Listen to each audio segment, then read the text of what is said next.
Olá, estamos iniciando mais um ciclo de estudos de filosofia espírita em tempos de coronavírus. Nosso objetivo é estudar o Evangelho segundo o Espiritismo, capítulo a capítulo, de uma forma sequencial.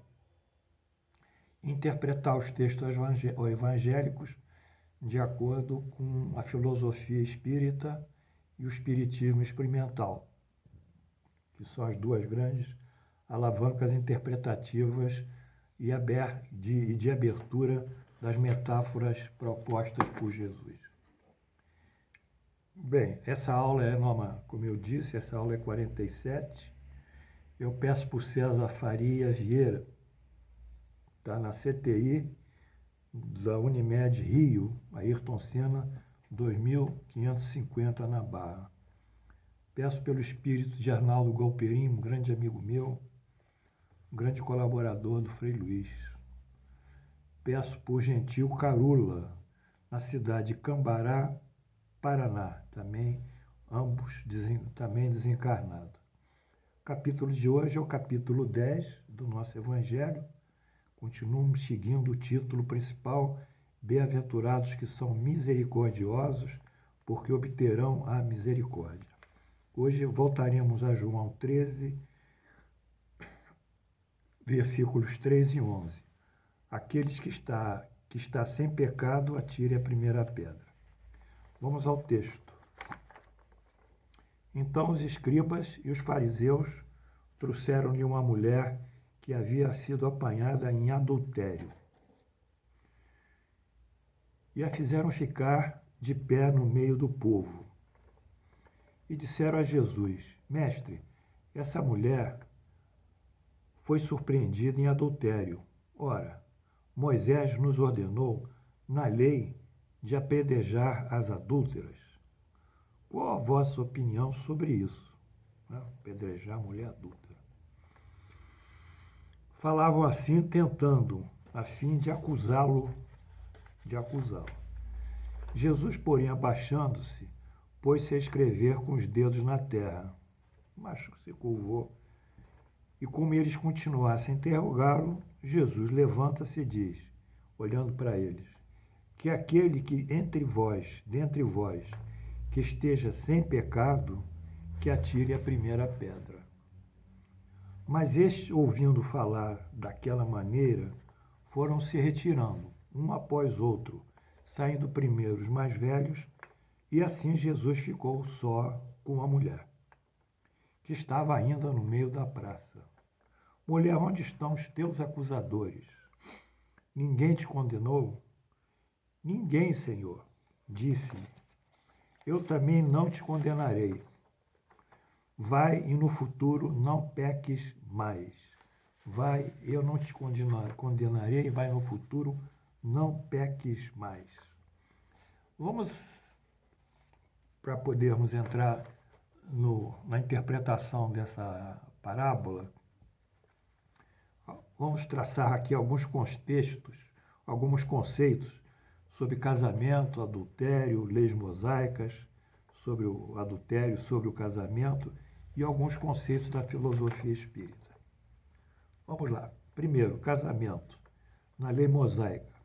Gênesis 2, 18 a 24. Disse o Senhor Deus, não é bom que o homem esteja só. Far-lhe-ei uma auxiliadora, que lhe seja idônea. Por isso, deixa o homem pai e mãe e se une à sua mulher, tornando-se os dois uma só carne. Então, esse é o primeiro ponto, que o homem deixa, o homem e a mulher deixam os pais e formam um casal, uma só carne. Segundo, ainda no judaísmo, o judaísmo concebe o casamento como uma instituição sagrada. O casamento é uma coisa sagrada. A união do homem e da mulher é vista do plano de vista espiritual e do plano de vista físico.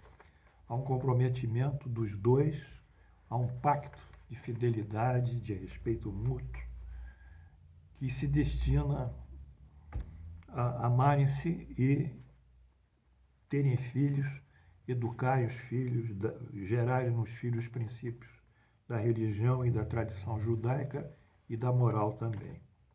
Então, é um ato sagrado o casamento entre os judeus. Terceiro, o casamento no Espiritismo. Vamos aqui no Livro dos Espíritos. Pergunta 695. O casamento, isto é, a união permanente de dois seres, é contrária à lei da natureza? Quer dizer, a união permanente de dois seres é contrária à lei da natureza? Resposta: é um progresso na marcha da humanidade. Então, o Espiritismo concebe que o casamento é um progresso na marcha da humanidade, é necessário, ele é essencial ao progresso. Antigamente, os povos viviam na barbárie, era uma anarquia, não havia respeito, não havia pais, mães, era algo totalmente destituído de princípios, de juízo de valor, de hierarquia, de respeito, de direitos e deveres. Mas o casamento trouxe, na relação do homem com a mulher, essa instituição que depois aparece os filhos, e vão aparecendo as famílias, e depois vão aparecendo as clãs, e depois vão aparecendo as tribos, a grande instituição que Deus criou, que é a primeira instituição humana de todas, é o casamento. Por isso ele reflete o progresso da humanidade. Vamos ver um pouco agora sobre adultério na lei mosaica.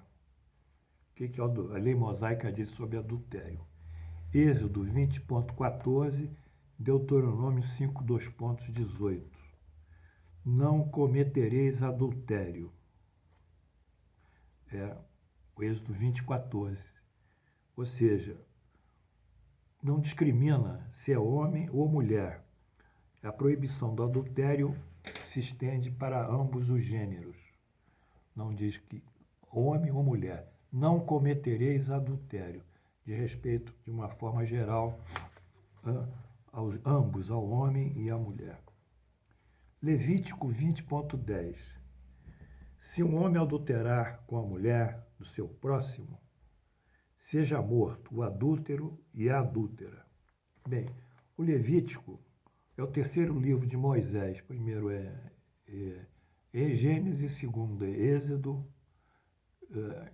terceiro Levítico, se eu não me engano. Quarto é Números, o último é o Deuteronômio. O Levítico é um livro muito religioso. Foi feito pelo clero judaico associado a quem?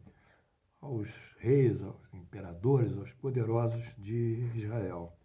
Então ele modifica a lei mosaica, embora dizem que tenha sido Moisés, mas não é ele, e diz daí seguinte texto: seja morto a adúltera e a adúltera, em franca oposição ao Êxodo 20.13, que diz não matarás, né? Aqui ele já pressupõe o adultério sendo um crime de morte.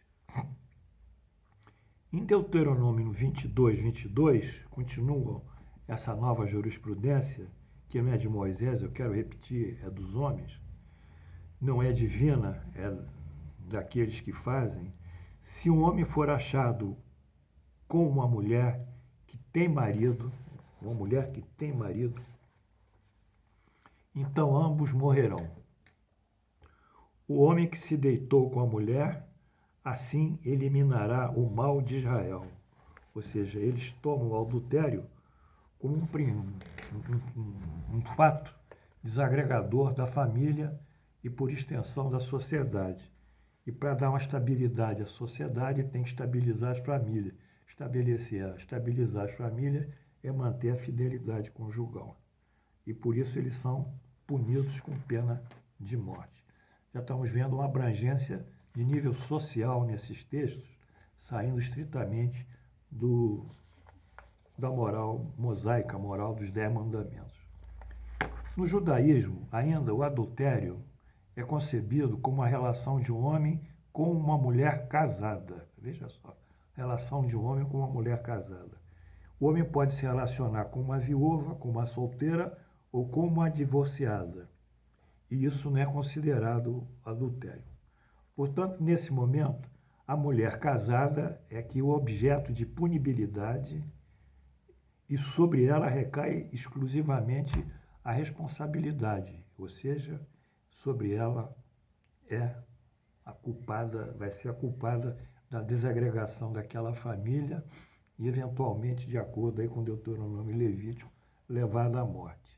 Essa lei aqui é uma lei discriminatória, não é esse princípio, porque pune a mulher, mas não pune o homem, né? Isso não se concebe, né? O Espiritismo não concebe nada disso, porque o Espiritismo tem a lei da igualdade e as mesmas leis são comuns a homens e a mulher, de qualquer forma. E a pena de morte? Direito à vida. A pena de morte tem Êxodo, né? O direito à vida, aliás, está em Êxodo, né? É uma outra lei. Êxodo 20.13, não matarás. Está lá. Moisés estatuiu, não matarás. No Livro dos Espíritos, na pergunta 880, Allan Kardec pergunta: qual o primeiro de todos os direitos naturais do homem? Preste atenção, meus alunos. É o de viver. Então, o Espiritismo já vai lá contra o aborto nessa altura. E por isso ninguém tem direito de atentar contra a vida do seu semelhante, nem de fazer o que quer que possa para comprometer sua existência física. Então, nessa resposta, ele diz: você não pode matar e nem você pode gerar condições que o indivíduo adoeça ou que tenha problemas físicos, comprometer. Então, esse aí é um respeito absoluto à vontade de Deus. Bem, são esses conceitos que eu queria hoje trazer a vocês. Amanhã nós traremos, então, a interpretação de Jesus sobre o texto propriamente dito. Então, vocês viram o que é o casamento, o que é adultério, as implicações com infrações religiosas, implicações com pena de morte, enfim, a culpabilidade da mulher e não do homem, uma série de modificações nessas leis, mas nós amanhã poderemos trazer a vocês o que modestamente nós achamos que seja aquilo de mais atual, mais plausível, mais lógico, mais justo também. Portanto, amanhã nós terminaremos com as interpretação propriamente dita das palavras de Jesus sobre a mulher adúltera e sobre aqueles que queriam apedrejá-la. Muito obrigado, que Deus nos abençoe.